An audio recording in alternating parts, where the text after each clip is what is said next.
I guess it would be helpful if you can tell us about a time, when you worked with a team. Definitely. I would say a time recently that I worked with the team is I actually did an independent research study for Tudor Pickering down in Houston, and basically they took 6 undergraduate students and 4 MBA students and basically put us on a team, and kind of our responsibility was there's a managing director down in Houston, and they were launching a new hedge fund, and so he wanted us to do research on the industry and give them an industry overview, and then also give them kind of like a marketing strategy on how are we going to market this hedge fund to potential investors. And so that was interesting to me just because I've done a lot of group projects in the business school and things like that, but in those situations, kind of your teachers kind of guide you and kind of like let you know what they want. But this is a managing director at Tudor Pickering. He doesn't have time to tell us anything. He basically just said, I have an industry analysis. I want a rough draft on my desk in 2 weeks. Go. So how many people were on your team? 10. Where did you fit in on that team? Like, what was your role? I mean, so we have a broad sense of what the team, the overall function. What was your day-to-day assignment on what were you doing on a day-to-day basis? Well, that's kind of thing. So we had this industry analysis overview, and we had to break it up ourselves. And so each person would kind of take a different piece of the industry analysis, and then we would have to bring it all back together in the end. So basically, I researched. You chewing gum? That was my name. Yes. Who's to go? Go on. Who's to go? Bring the resume.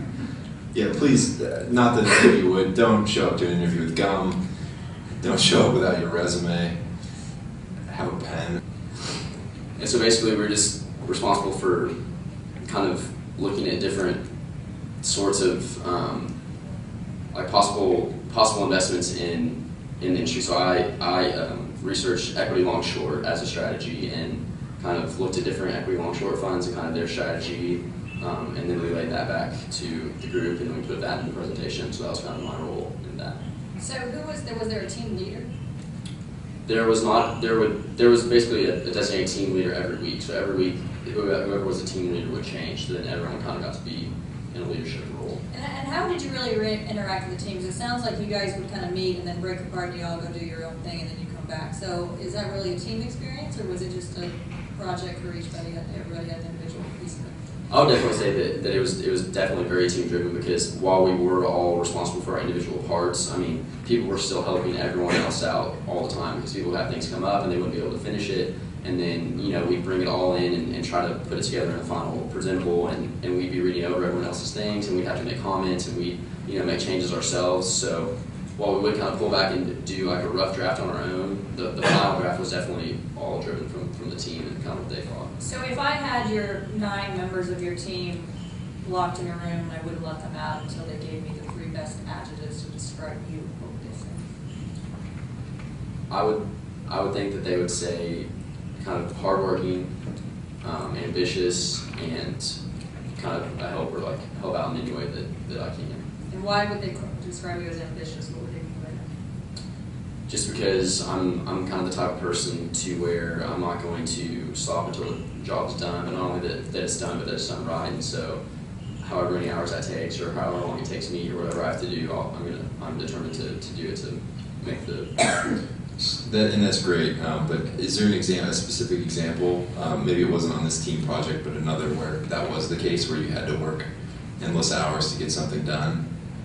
Yeah, I have an example on this project. I actually was in Houston interviewing for investment banking internships, and we had to have the presentable due on Monday, and there was a part of it that hadn't gotten done yet, and so I'm trying to study up for my interviews in Houston, but this needed to get done as well, and everyone else was kind of bogged down and overloaded, and so I did it on my laptop in the hotel room, and got it back to the group by the time that they needed it. Was this your part that didn't get done, or somebody else's part? This was not my part. It was more of a part that got overlooked more than anything, that kind of had gone unassigned, and we didn't really notice it until it was. How did that happen so late in the process that you discovered that? I mean, if it was such a critical component.